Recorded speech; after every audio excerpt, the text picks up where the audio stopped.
Jangan lupa like, komen, dan subscribe channel YouTube TVRI Bengkulu dan nyalakan lonceng notifikasinya.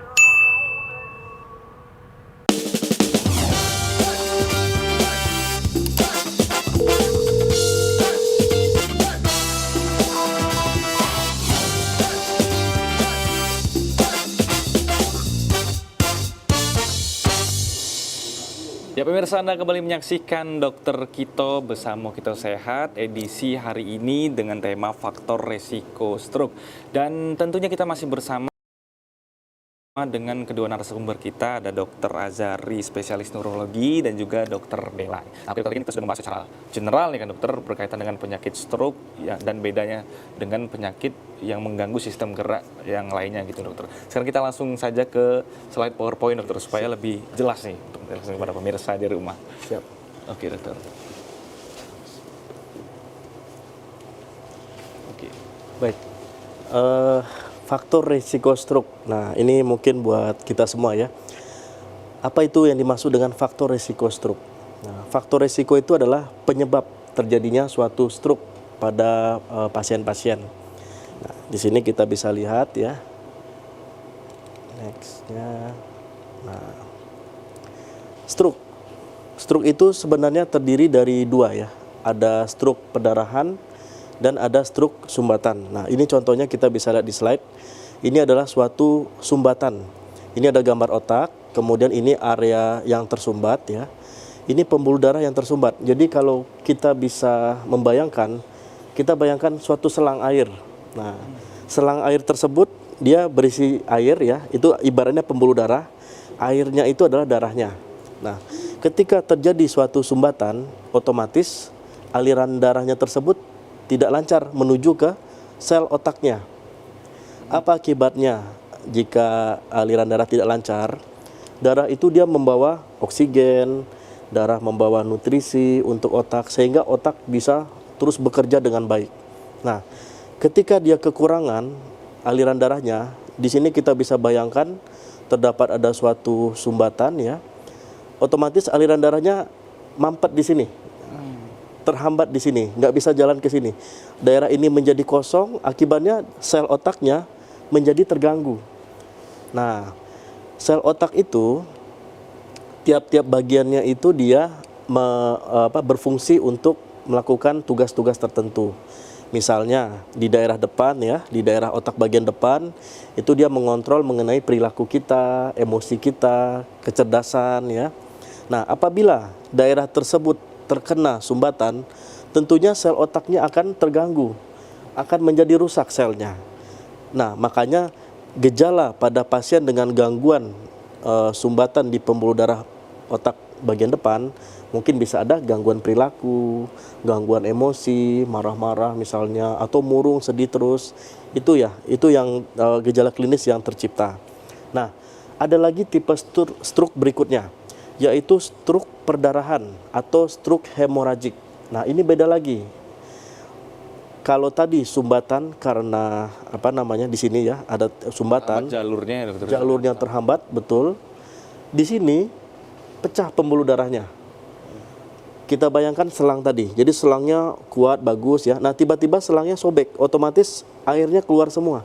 Darahnya keluar semua, ya. Ketika darah ini keluar semua, ini menyebabkan terjadinya perdarahan di kepala. Perdarahan itulah yang menyebabkan otak menjadi tertekan.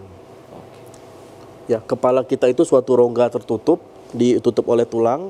Kemudian apabila ditambah dengan perdarahan, ya, pecahnya pembuluh darah ini, itu bisa menyebabkan otak menjadi tertekan sehingga kesadaran bisa terganggu. Nah, dua tipe stroke inilah yang mesti kita bedakan karena untuk pengobatannya itu dia berbeda. Oke.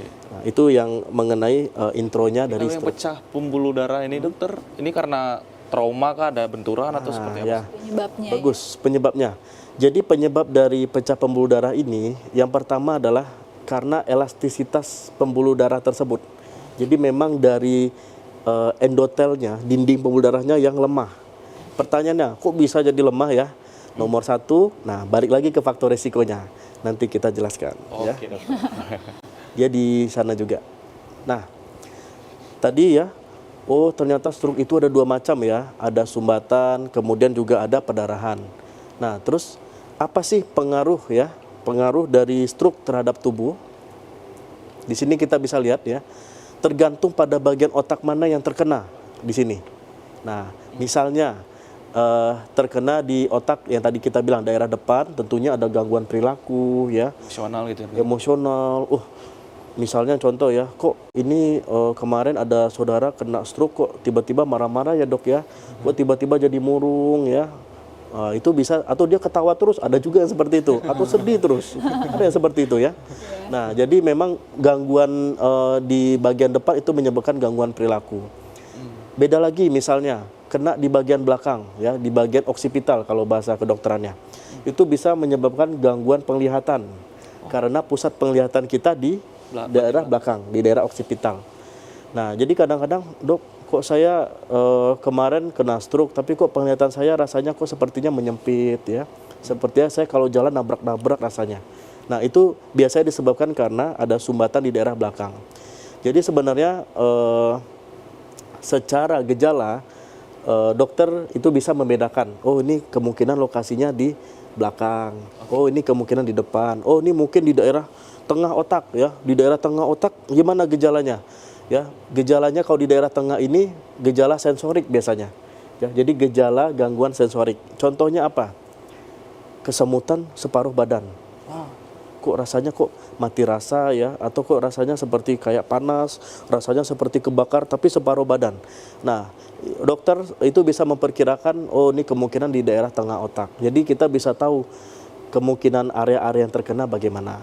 Ya, jadi balik lagi, pengaruh stroke terhadap tubuh tergantung pada bagian otak mana yang terkena. Oke. Yang, Mau nanya nih dok, kan dia tergantung dari bagian otak, itu gejalanya bakal timbul tiba-tiba aja atau dia tuh ada kayak rentang waktunya gitu dok, dari berapa minggu atau berapa bulan tuh sebenarnya udah kerasa, cuman kadang pasiennya tuh suka nggak ngeh gitu Nggak dok. sadar gitu ya. betul.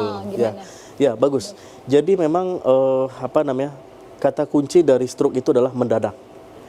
Ketika dia onsetnya tiba-tiba, misalnya tadi pagi saya masih bisa nyuci piring ya, masih bisa masak, tapi kok siang ini tiba-tiba kok berat ya rasanya ya, jalan juga agak diseret. Nah, itu mungkin kita bisa curiga suatu stroke karena dia onsetnya mendadak. Itu kata kuncinya.